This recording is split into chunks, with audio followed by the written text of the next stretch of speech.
You are listening to the Happiest Lives podcast with Jill Lillard, episode 103.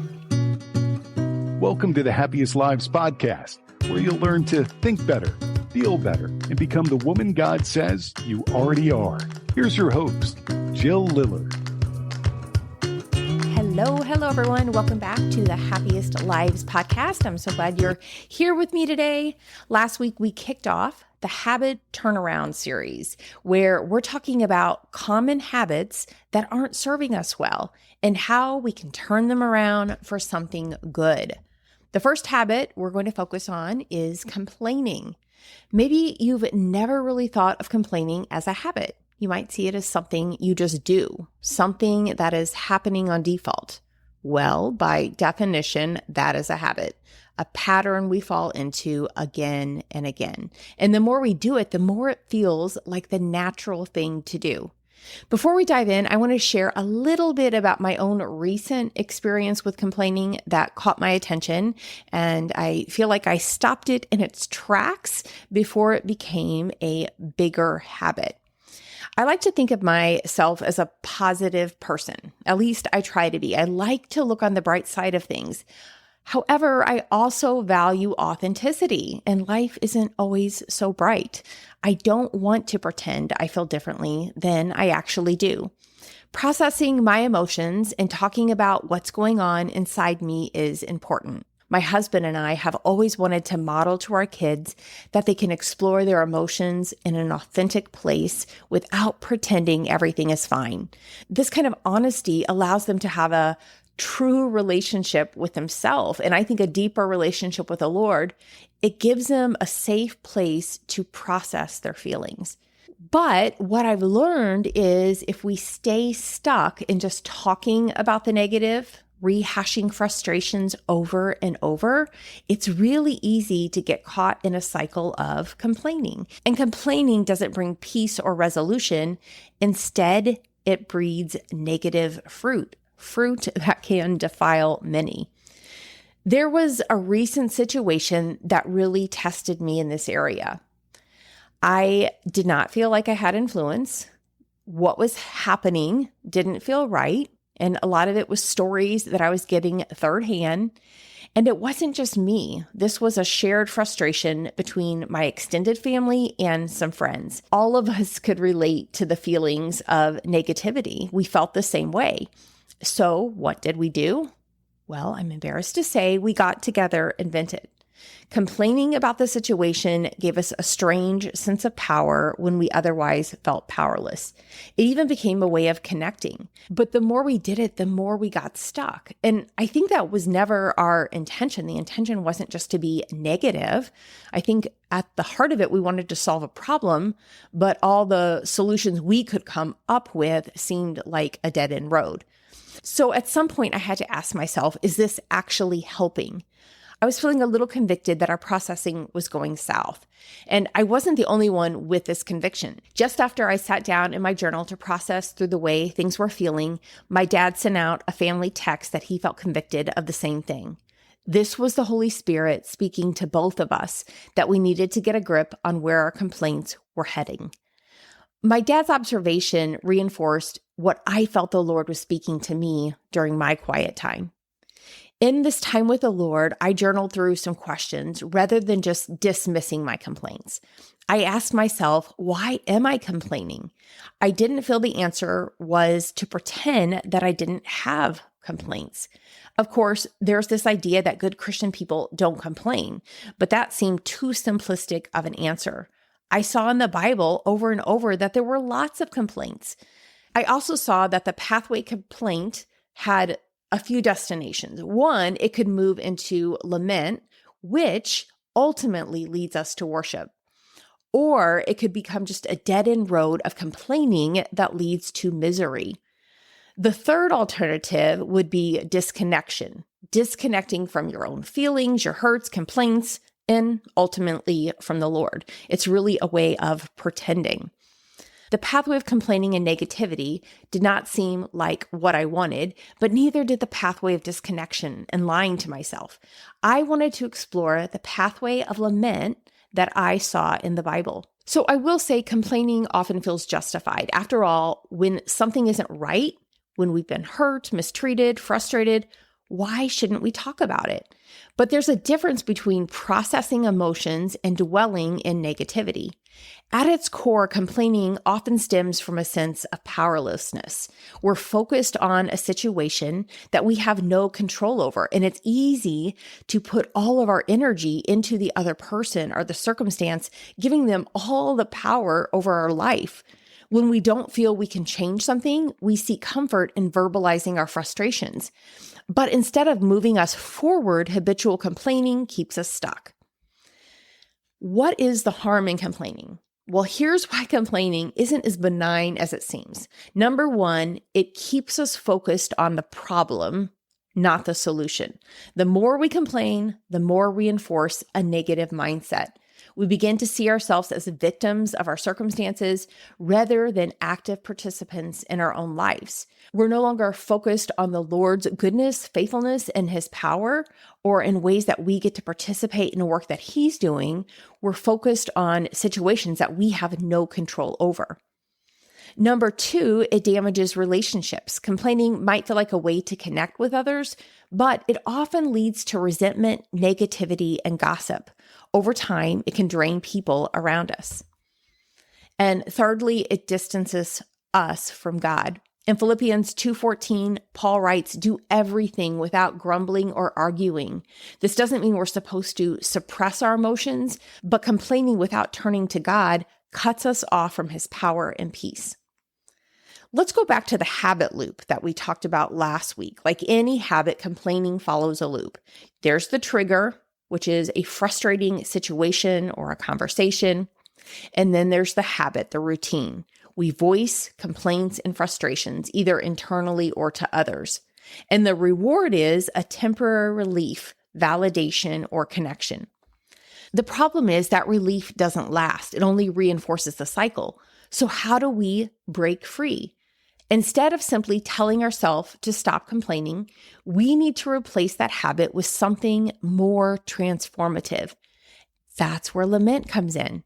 Here's what I've come to understand. When we feel dissatisfied, frustrated, hurt, we don't have to pretend everything's fine. And we don't have to get stuck in the cycle of complaining either. There's a better way, a way that allows us to fully face our pain while also drawing us closer to God. That's the practice of lament. Though lament and complaining may seem similar at first, they are fundamentally different. Complaining focuses on how unfair, frustrating, or difficult something is, often keeping us stuck in those feelings. Lament, however, involves bringing our deepest pain and sorrow before God. It acknowledges the hardship, but it doesn't park there.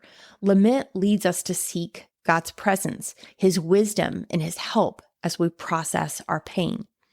And this isn't just an idea, it's a pattern we see all throughout Scripture. Some of the most faithful people in the Bible lamented, and through their examples, we can learn how to turn our complaining into something that actually leads to transformation. Let's start with Job. Job's story shows us that lament doesn't mean we've lost faith. It means we're bringing our hardest questions to God. Job experienced unimaginable suffering. He lost his family, his wealth, his health. His lament is raw and honest. Why did I not perish at birth and die as I came from the womb? Job 3:11. Job didn't sugarcoat his feelings. He didn't pretend to be okay. He lamented deeply, questioning why he had to endure such hardship. Maybe you're asking yourself the same thing. Maybe there's something going on in your life that feels like an unjust and unfair hardship. Job's friends accused him of wrongdoing, assuming he must have done something to deserve his suffering. But Job refused to accept shallow answers. He wrestled with God. However, he never turned away from Him. What can we learn from Job? Lamenting allows us to be honest with God without abandoning faith. It gives us space to ask hard questions while still trusting that God is present in our suffering. Speaking of suffering and injustice, another biblical character who teaches us about lament is David. David was no stranger to hardship, especially when he was pursued by King Saul, who was driven by jealousy and fear. David's journey shows us how to process injustice before God without getting stuck in bitterness. Maybe you have a relationship where it feels unfair. You feel like you're being treated unjustly and that the other person is in the wrong.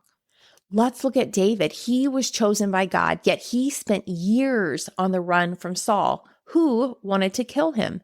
He had every right to feel that life was unfair. And in fact, he openly lamented to God about the injustice he faced. In Psalms 13:1, we read, "How long, Lord, will you forget me forever? How long will you hide your face from me?" But here's the key difference between complaining and lamenting. David didn't stay stuck in frustration. He didn't allow his grief to turn into bitterness. Instead, he always brought his complaints to God. But he didn't stay there. He returned to a place of trust. Psalms 13:5 shows us, "But I trust in your unfailing love. My heart rejoices in your salvation." What can we learn from David? Complaining focuses on the problem and keeps us trapped in frustration, while lamenting gives us the space to express our pain and wrestle with our emotions while still keeping our trust in God's faithfulness. When we look at lament, we can also learn from the prophet Jeremiah. Unlike David's personal lament, Jeremiah's grief was deeply connected to the suffering of his people. His sorrow over Israel's disobedience and the consequences of their actions offers us a glimpse into how lament can be an act of compassion. Jeremiah saw firsthand the destruction of Israel as a result of the people's sin. In the book of Lamentations, we find his tearful prayers. "My eyes fail from weeping. I am in torment within me. My heart is poured out on the ground because my people are destroyed." Lamentations 2:11. Yet, even in the midst of intense grief, Jeremiah pointed to God's mercy. "Because of the Lord's great love, we are not consumed, for his compassions never fail. They are new every morning. Great is your faithfulness." Lamentations 3:22 through 23. What can we learn from Jeremiah? True lament brings us into a deeper awareness of God's mercy. Even in the darkest times, it leads us to hope, trusting in God's unchanging faithfulness. Finally, we look to Jesus himself, who gives us the ultimate example of how lament leads to surrender. As he faced the cross, Jesus knew the weight of suffering and separation from the Father. In the Garden of Gethsemane, Jesus was overwhelmed with sorrow. "My soul is overwhelmed with sorrow to the point of death." Matthew 26:38. And on the cross, he cried out in anguish, my God, why have you forsaken me?" Matthew 27:46. But despite his deep sorrow, Jesus' lament didn't lead to despair. It led to surrender. "Father, into your hands I commit my spirit." Luke 23:46. How can we learn from Jesus? Lament doesn't mean we give up. It means we bring our sorrow to God and choose to trust him even when we don't understand. Jesus' lament led to a deeper trust and ultimately to victory as he surrendered to the Father's will. So what can we learn from Job, David, Jeremiah, and Jesus? Each of these biblical figures shows us that lament is not about staying stuck in our pain, disconnecting, or pretending. It's about bringing our sorrow before God, being honest with him, and trusting him with our deepest hurts. And when we do this, lament doesn't keep us trapped in grief. It transforms us. The next time you find yourself complaining, take a moment to pause. Ask yourself, am I stuck in frustration, or am I choosing to bring this sorrow to God? Lament gives us the opportunity to express our emotions, but it doesn't leave us there. It leads us to a deeper trust, hope, and transformation. In contrast, complaining often has two particularly harmful offshoots: gossip and a victim mentality. Here's how these develop and why they keep us stuck. Gossip happens when we take our complaints about a person or a situation and share them with others in a way that fuels negativity. While it might feel good in the moment to bond over shared frustration, gossip only serves to deepen division and breed bitterness. Victimhood keeps us stuck in blame, robbing us of personal responsibility. It makes us feel as though life is happening to us instead of recognizing what we can control. Instead of helping us turn toward the Lord, it keeps us focused on the things that we don't have control over. And we're not focusing on God's goodness and his loving kindness, and we're not anticipating what he will do. Instead, we're creating the worst case scenarios and giving all our power to these other situations, including other people. Over time, this drains our courage and our ability to act with wisdom. Both of these are subtle traps that keep us mired in the cycle of complaining. What is the solution? Choose to speak truth in love, seek solutions, and trust God for guidance. If we want to move away from complaining, which can include gossip and this victim mentality, and if we want to make lasting change, here are a few key shifts we can consider. Number 1, practice lament, not venting. Instead of venting your frustrations, take your heart to God. Pour out your emotions to him in a way that is authentic, but don't stop there. Ask him for wisdom, guidance, and peace to help you process and move forward. Don't cling so tightly to the emotions. Number 2, own your response, not the victimhood. It's easy to fall into a victim mentality, but we don't have to let circumstances control us. Ask yourself, what can I do in this situation? Even if you don't change the circumstances, you could always control how you engage with them. You can allow the situations and the circumstances and the waiting to shape you into the person that God is wanting you to be. He is allowing things in your life as an opportunity for you to grow. When you overlook his sovereignty and his goodness, then you are giving the power to these situations. So what the devil has meant to destroy you, God has intended for good. And thirdly, engage in meaningful conversations, not gossip. Gossip is a subtle but destructive form of complaining. It fosters negativity. It breaks trust. Instead of complaining about others, engage in conversations that encourage understanding and seek solutions that build up rather than tear down. I find when we are finding fault in others and we start making them out to be some sort of villain, then we are really vulnerable to doing the same thing, some version of the same thing. So when we keep thinking what a terrible person they are and we're building our case against them, we're kind of putting ourselves on a pedestal as though we are better than, when the reality is we are all capable of sin. We all need the Lord's help. So you want to keep this position of humility and you want to look for the best in other people, even as you're seeking wisdom and discernment in the situation. And lastly, seek perspective, not repetition. Instead of rehashing frustrations, step back. Ask yourself, what is God doing in this? This shift is huge. It will help you move from focusing on what's wrong and who's wrong to seeking how God might be teaching or growing us through it. The next time you find yourself slipping into the cycle of complaining, ask yourself, am I venting or am I bringing this to God? Venting keeps you stuck, but when we bring our frustrations to the Lord, we invite his peace and direction. Ask, am I seeking connection through negativity or am I looking for wisdom and healing?